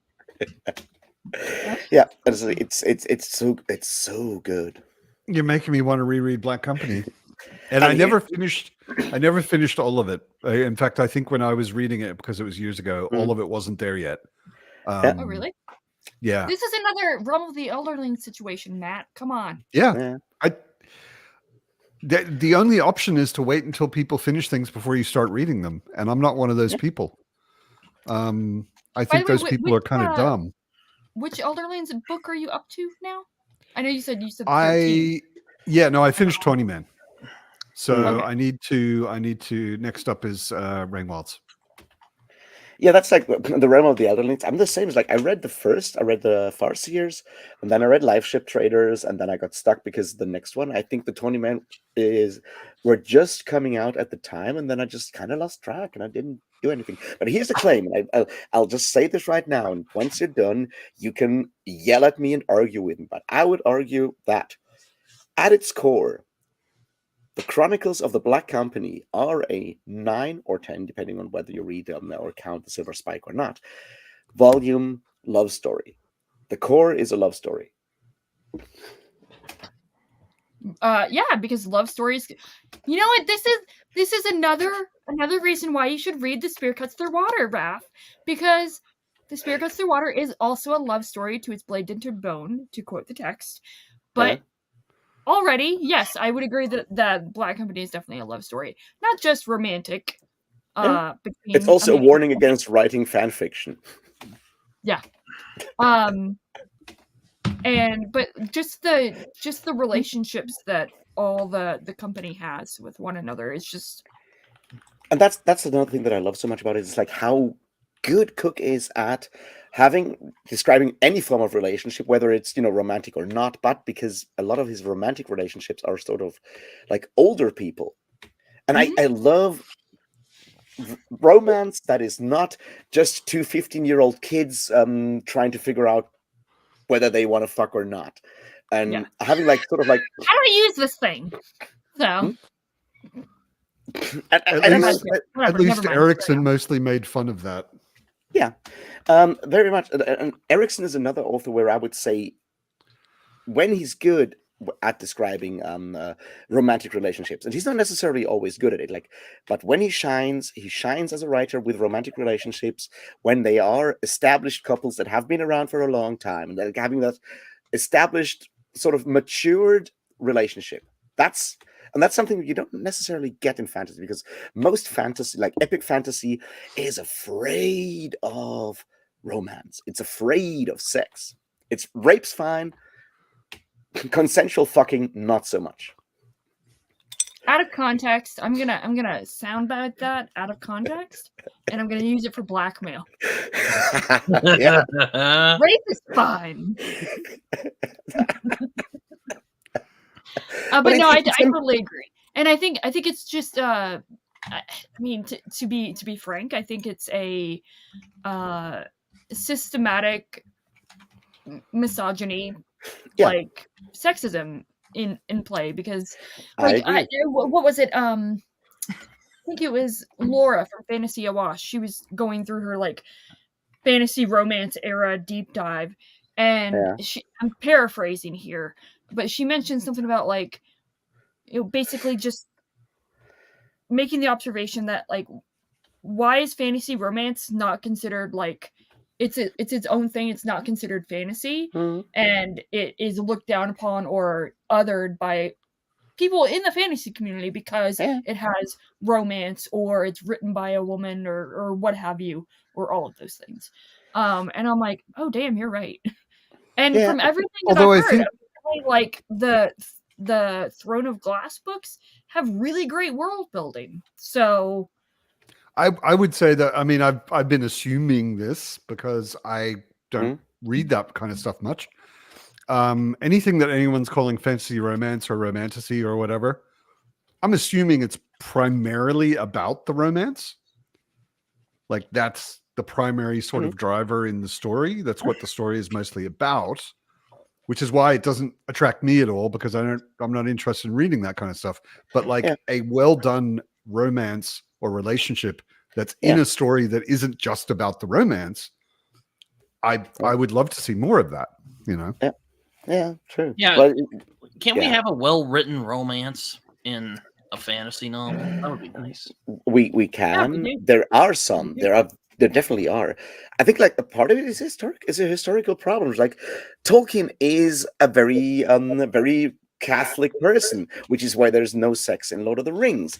Robert E. Howard is the most incel that ever incelled before incels were invented, and that shows. And C.S. Lewis is a very Protestant. Like a lot of the early like defining writers that then had like a huge impact on a lot of other people afterwards are men with serious issues around sexuality and love and gender, and that shows. And I think in Lord of the Rings, a man touches a woman once. Yeah, it's a very innocent touch, but it doesn't. I think it doesn't even disturb me that much. It doesn't annoy me that much in Lord of the Rings, because he's talking like Lord of the Rings has this more like mythic mode anyway, and most mythology comes with very little explicit sex anyway. And so it doesn't feel out of place unless when you go a step back and realize that there's like not a single female character in The Hobbit, or at least not a single female character that has to say that gets like a dialogue line. So which makes it like that lack of well, to be fair, I know you did say explicit sexual content, but something that did surprise me as a little bit of a tangential thing. Yeah.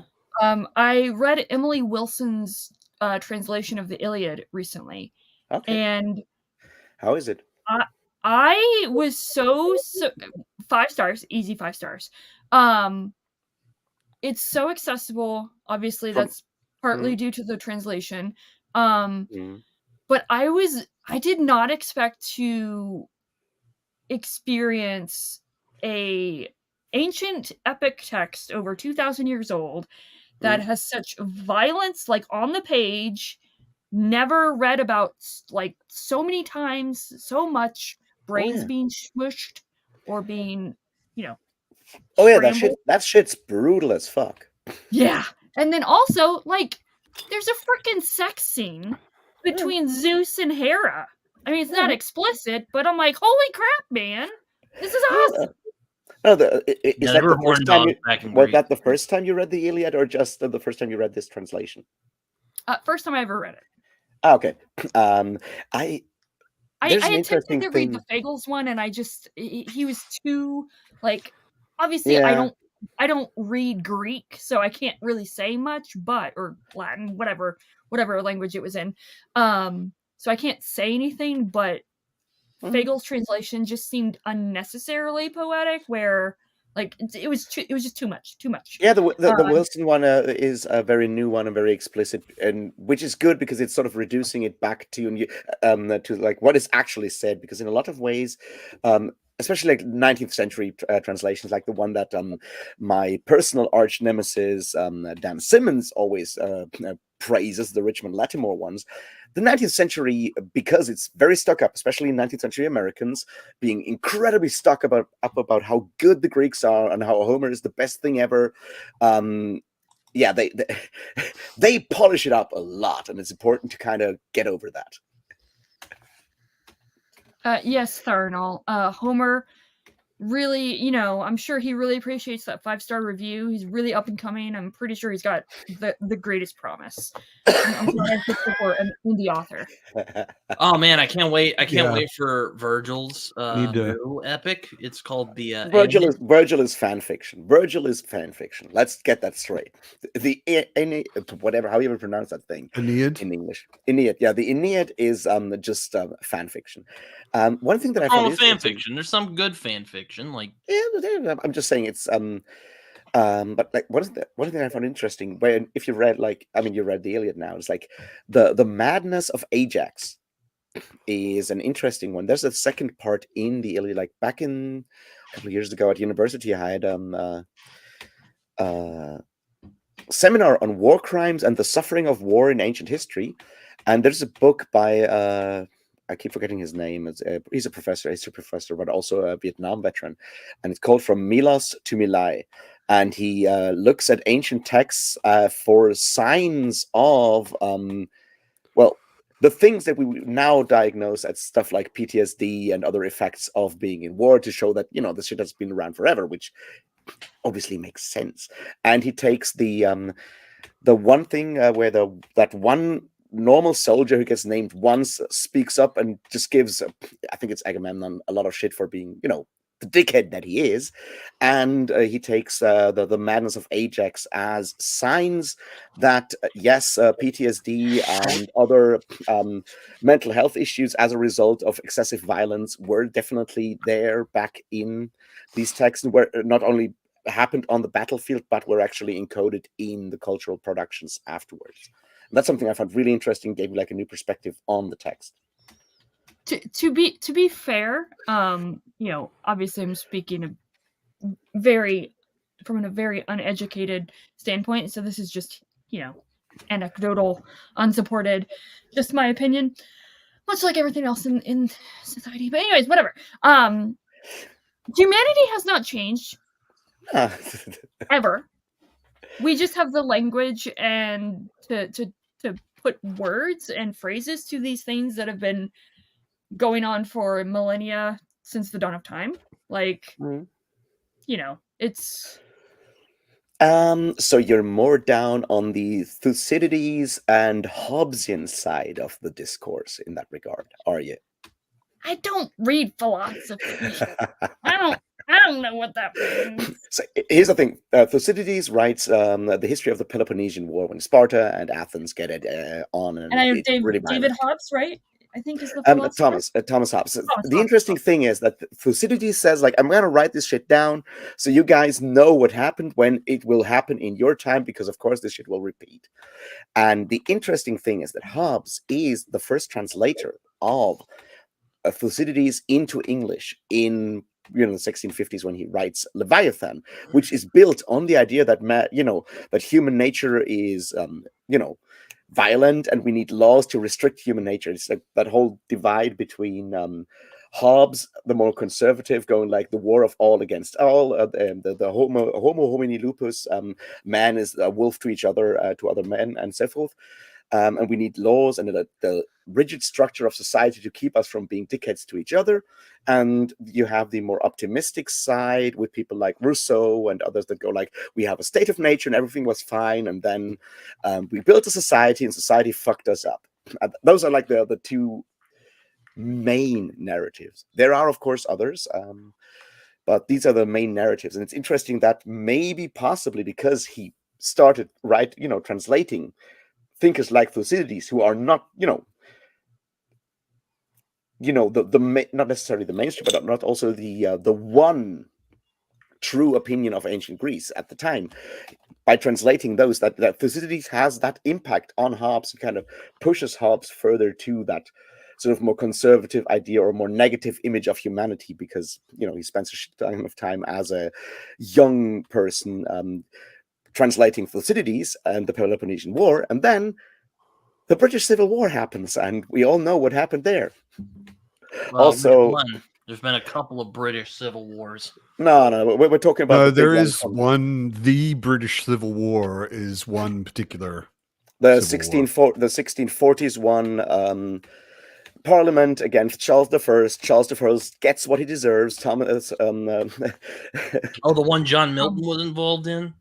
Yeah, that one, the big one, the good one. Oh well, not the good one, but the English Civil War, the Oliver Cromwell one, the one that's the one, and that's happens during Hobbes' lifetime, and then he flees to France during that time, and being already like neck deep in the Peloponnesian War, seeing his own country erupt in civil war, sort of like builds up that whole image, or like cements the idea that humanity at its core is violent and needs to be restricted, forcefully restricted by laws, or otherwise we'll just let go and murder each other all the time. Yeah, I don't like that though. Which is then a thing that Ada Palmer picks up in The Will to Battle, which is a quote from Leviathan by Thomas Hobbes. To bring it all back to science fiction and turn this into a philosophy lecture here. I mean, I guess my gripe with Hobbes's thesis is I don't think humans are. I think humans are more than just violent apes running around that just somehow managed to get sentience. And we need an authoritarian government to keep us from. Considering what you just said, it's understandable why he had that view of humanity, but I don't think he's right. In other words, I'm definitely a nihilist. I'm a weird like contradictory contradiction of I'm an optimist, but I'm also a nihilist as well. Like existentialism. I think I'm an optimist when it comes to individuals, but I'm a nihilist when it comes to the collective. Or I don't know if it makes sense. But I will say that from I was just gonna say from what you mentioned, Raph, like I think I would agree. I think I would be more on the Hobbes side, except for like I don't think you can legislate that out of people. Like no, he's not like legislated out. It's like we need those rules to make sure it doesn't, devolve into all-out war of all against all. So we have to have like a forceful society and make sure that people don't do that shit. And, though it's not a good idea to enforce morality, prohibition. It's not about morality. It's just about laws. It's like the morality can get fucked. It's about like the laws that prevent us from doing that. Right. Because if you go and steal, cops will chase you through Exarchia, even if you just go and call them Batsigurunya. That's the goal. But here's the thing, Avi, have you read The Dawn of Everything by David Graeber and David Vengrow? You really think? No. I was just gonna make a joke of like, do I seem like the person that has read something like that? But no. In all seriousness, no, I have not. I've never even heard of it. So David Graeber was unfortunately he's dead now, an anthropologist, also an anarchist. He wrote a couple of books. This one is very much sort of like a reply to *Sapiens* by Harari and *Guns, Germs, and Steel* by Jared Diamond, which are sort of like the more famous books on this like long view on human history kind of things. And they're like those two, as a archaeologist and an anthropologist, look at alternatives to that big narrative of like we were all equal, equal societies. Of hunter-gatherers, and then we discovered private property and capitalism happened, and now we're here, and this is like the only way this could have gone. And they look a lot at like different Native American, both like pre-Columbian civilizations and all kinds of other alternatives where society could have gone into a different direction than the one we've gone so far, to build up that hope, that optimism that is like look, we can actually build societies that are not the way we are. But beyond that, Graeber is mostly known for two books. One is Debt, the First 5,000 Years, which is really good. And the short one that everyone knows him for is Bullshit Jobs, which is where that term bullshit jobs come from. Interesting. All right. It's about, jobs that make no sense, but you have to do a job because our society expects people to do a job. Even if it's just like carrying a piece of paper around, at least you are a productive member of society. It's like, why do we expect that? We could just like pay you the same amount of money and just not have you carry that piece of paper around because it doesn't actually do anything. And it kind of goes from there. And so it's anthropology. What would you say you do here from Office Space? Yeah. That's a good opportunity for me to say it is late in Germany and I am tired. So thank you, everyone who joined on screen, everyone who joined in the comments. Fun as always, Matt. I will see you. Let me just check my calendar and make sure that I'm not talking shit. Yeah. Speaking of bullshit. Next weekend, I am out of town. I am going to a gaming retreat. Nice. Wow. The next one of the... And hopefully it won't fall through this time. Exactly. And best of luck. I'm trying to get myself into a Judas Priest concert. Cool. So yeah, next Sunday there will be no pub.